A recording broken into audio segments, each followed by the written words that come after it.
everyone. My friend and I are going to do a presentation on the topic adolescents. Who are they? Firstly, introduction. Hello everyone. Once again, hello everyone, and welcome to our presentation. Today we are diving into the topic that affects every classroom, every student, and every teacher and every student. Adolescents, who are they? Simply, adolescence is a transitional state.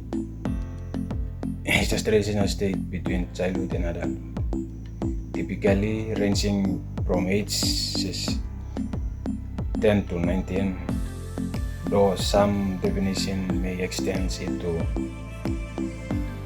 24. It is marked by rapid physical, emotional, and cognitive senses. They also benefit from relevant content topics that connect to their lives and experiences. When we acknowledge their voices and give them autonomy or freedom, learning becomes meaningful to them. However, in according to Centrock JW 2019, they bring both vibrancy and challenges to the classrooms. Their behavior may erratic. Erratic simply means something that is unpredictable, irregular, or not consistent.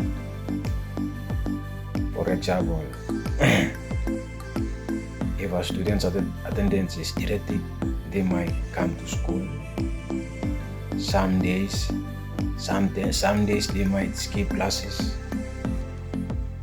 or absent from coming to school and have no clear pattern. It basically like saying it doesn't follow a steady or reliable way. Furthermore, according to the World Health Organization 2022, schools are more than academic spaces. They are social environmental ecosystem. Teachers influences not just grades but self-esteem and future aspiration to them. These theories help us understand why adolescents may question authority, independence, and grave peer ventilation. Validation. Colleges play a vital role too. Sharing strategies, discussing students' behavior, collaborating on interventions can make a huge difference in supporting adolescent learners. Strategies like positive reinforcement or support, clear boundaries, and carefully responsive teaching help us navigate these challenges. Flexibility and empathy may go a long way. To conclude, or in conclusion, adolescents are complex, involving individuals. They are not just the students, they are future leaders, thinkers, and change makers in our society or in our nation. As a teacher, let's continue learning how to support them, guide them, and grow with them. Alright, thank you. This is my end of my presentation. As a speaker, I'm going to leave it over to my second speaker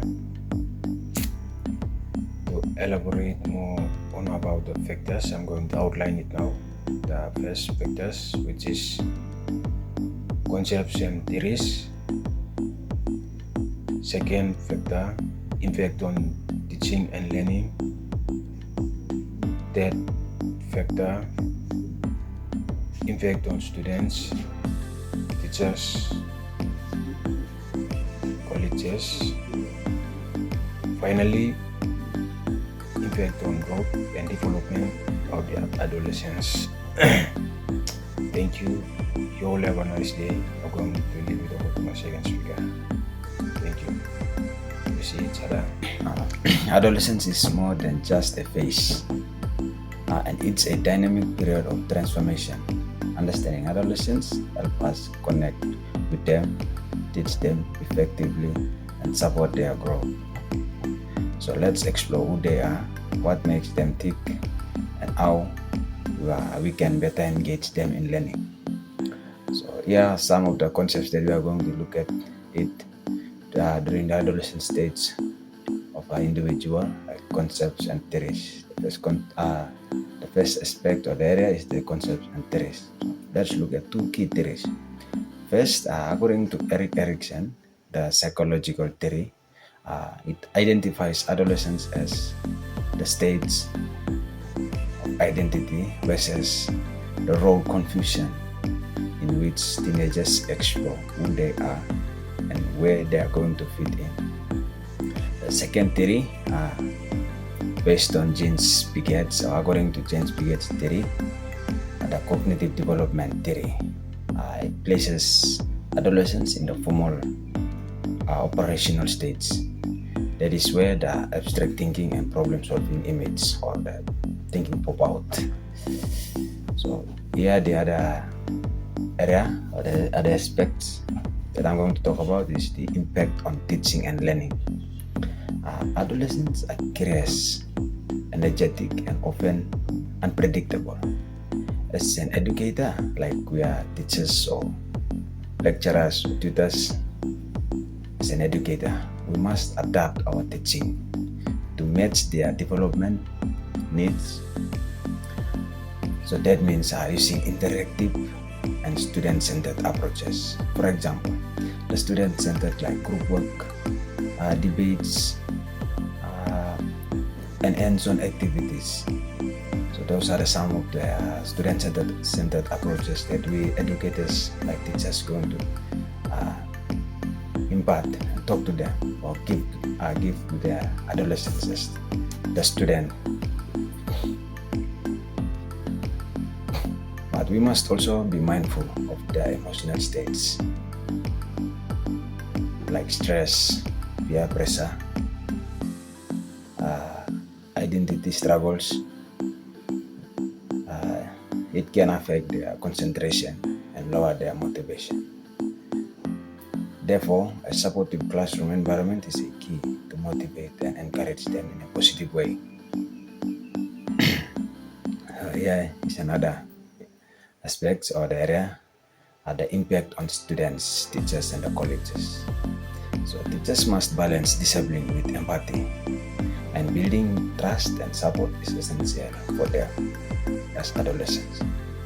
So by doing that, and when they or student understood what actually they are going to do, they're more likely to engage and succeed in areas that they need to develop their mindset or something like that. So impact on growth and development. Adolescence is a critical window for development.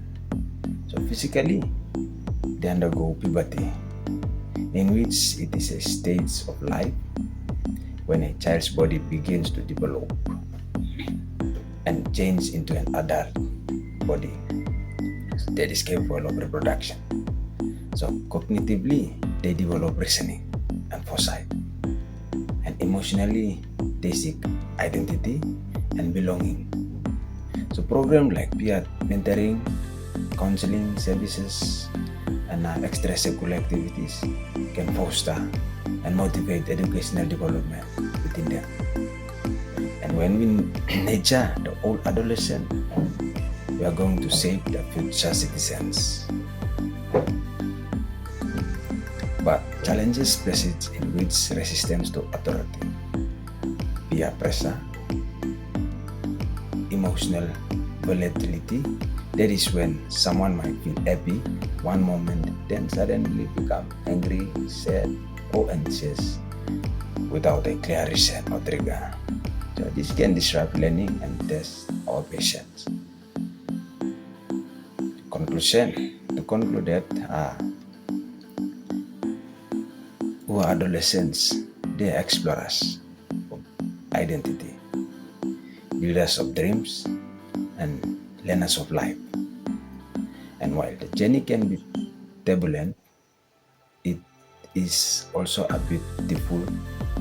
By understanding adolescence, we won't just support young people, but we empower the future and mentor them in their future life as they continue to undergo changes and faces challenges in their lives. Thank you. This is the end of my presentation as speaker number 2.